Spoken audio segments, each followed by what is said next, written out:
Então, pessoal, estamos de volta aqui para arrematar o estudo da Lei 13.247 de 2016. E agora chegou a parte mais legal, com o perdão do Fabrício, que é a parte mais interessante dessa lei.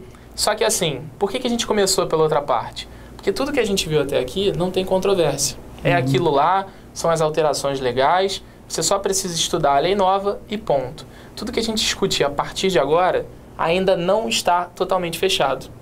Por exemplo, a principal questão que envolveu essa lei nova em relação à sociedade unipessoal era a aplicação ou não do que se chama de Simples Nacional. O que é o Simples Nacional para você entender primeiro? Simples Nacional é um regime de tributação simplificada. Ao invés de você ter que recolher vários tributos em vários papéis de várias formas diferentes, o Simples Nacional, ele facilita a sua vida. Você passa a recolher tudo aquilo em um só documento. Como por exemplo, o próprio nome diz, né? Como simples, né? Já pensou se fosse simples e fosse difícil? O que ele tenta fazer? Imposto de renda de pessoa jurídica ou imposto de renda de pessoa física, COFINS, PIS, qualquer outra contribuição que incida sobre esse serviço e o ISS, o Imposto sobre Serviços, você poderia recolher num único documento. E aí veio a grande questão. Quando essa lei estava em discussão, todo mundo começou a dizer o quê? O Simples Nacional vai se aplicar à Sociedade Unipessoal de Advogados. E todo mundo falou isso como se fosse uma verdade absoluta. Só que tinha um problema, que foi afirmado pela Receita Federal. Como gerou essa discussão, o que a Receita Federal disse? Não se aplica o Simples Nacional às sociedades de advocacia unipessoais. Por quê, Paulo? E a razão era muito simples. Lá na Lei Complementar 123, que é a lei complementar que instituiu mais ou menos o regime do Simples tributário, aplicava a duas pessoas, as microempresas e as EPPs, as empresas de pequeno porte. Lá no artigo 3º dessa lei complementar, se dizia a quem esse regime tributário simplificado se aplicaria. E quando você analisa esse dispositivo, você encontra microempresa, empresa de pequeno porte, sociedade simples e uma inovação também recente do mundo jurídico, a chamada EIRELI, a Empresa Individual de Responsabilidade Limitada, que é composta também por uma pessoa.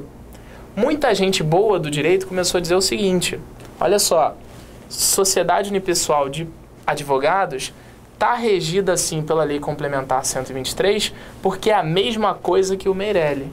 É uma mesma coisa que o Meirelli? Não pode ser. Não pode ser por tudo aquilo que a gente já estudou. Sociedade de advogados nunca, jamais, em tempo algum, vai ser uma sociedade empresária. Tudo que a gente viu no Estatuto é repetido pelo Código Civil, que lá no artigo 966, no seu parágrafo único, já falou o seguinte, olha só, atividade eminentemente intelectual não vai ser submetida a regime de sociedade empresária. O que o advogado faz? É uma atividade intelectual? Somente. Somente atividade intelectual.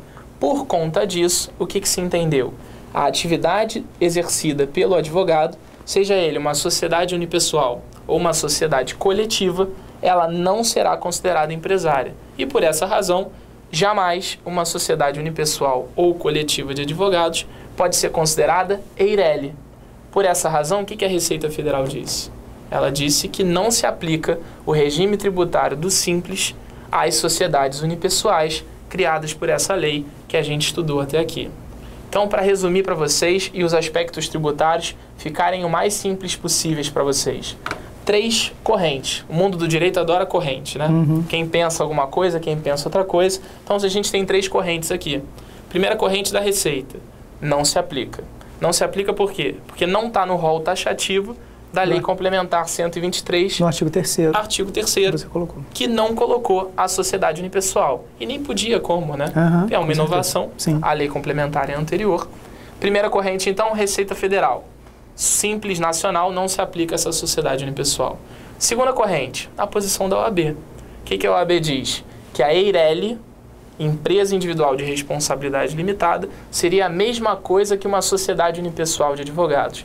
Não é a mesma coisa, porque sociedade de advogados não é empresa. EIRELI é empresa, logo não há como se afirmar que há uma analogia aplicável aqui. E tem a terceira corrente, que não é de uma pessoa muito ilustre, mas que eu acho que faz mais sentido, que é a nossa, a minha do que sua, que depois se eu falar besteira, a responsabilidade a culpa é minha, sua. Né? Terceira corrente diz o seguinte, lá no artigo 3º da Lei Complementar 132, Uma das pessoas jurídicas que 123. 123, obrigado. Isso. Sempre bom ter alguém mais atento que você do seu lado. O artigo 3º traz quem como possível titular do Simples Nacional? A sociedade simples. A sociedade de advogados, ela é, por definição, uma sociedade simples. Sim. Então, não precisa ir muito longe. O argumento é o seguinte: a sociedade unipessoal de advogados nada mais é do que uma sociedade simples composta por um único advogado. Sim. Temos a sociedade coletiva, temos a sociedade simples. Nessa discussão, Ives Gandra Martins, tributarista famoso, ele fez um parecer sobre esse assunto e lá, no meio do texto que ele disse, ele reconhece isso. O mundo do direito tem várias ficções jurídicas e nada impede que você crie a ficção de uma sociedade composta por uma pessoa só. Que seria uma sociedade simples, que seria alcançada pela Lei Complementar 123. E o Simples Nacional se aplicaria. Sim. Então, Que seria um benefício. Que seria um benefício de você pagar os teus tributos de uma forma muito mais fácil, muito mais simples. E, claro, tem uma limitação lá de valor. Você só está regido, ainda que sociedade simples, caso o seu faturamento bruto anual seja de 3,6 milhões por ano, que convenhamos, no nosso cenário, Por uma sociedade unipessoal. Uma sociedade unipessoal, um advogado só, é um bom dinheiro. Ele provavelmente estaria regido por ela. Então, 3 correntes: Receita, OAB e a nossa, que, modéstia à parte, acho que é a melhor, a mais razoável. Tá certo? Acho que era isso, tributariamente falando. Esses eram os aspectos mais importantes. Isso. Só aguardar para ver no que vai dar. Eu espero que você tenha gostado desse encontro. Quando tiver novidade, a gente volta. Um abraço, até a próxima. Um grande abraço, até mais. Deixa eu falar sobre encalhão.